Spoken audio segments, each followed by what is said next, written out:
نماز جیسے اہم فریضہ سے آج لوگ کس قدر غافل ہیں۔ کبھی دل کیا تو پڑھ لی، نہ دل کیا تو چھوڑ دی، گویا اللہ کے حکم کو اپنے خواہشات کے تابع کر لیا۔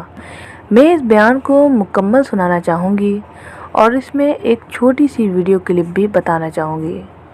میرے دل کو یہ بات بہت لگی کہ بیٹی کو گھر کے کام نہ کرنے پر والدین غصہ کرتے ہیں، بیٹے کو دکان نہ کھولنے پر غصہ کرتے اور مارتے ہیں، لیکن کیا کبھی نماز نہ پڑھنے پر غصہ کیا اپنی اولاد پر؟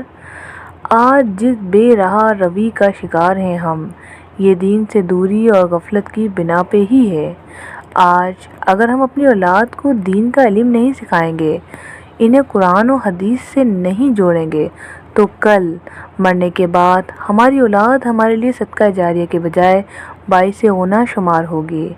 سب سے اہم جو بات ہے وہ یہ ہے کہ رشتے اور دین دونوں کی بنیاد پہ ایک عمل کرنا ضروری ہے۔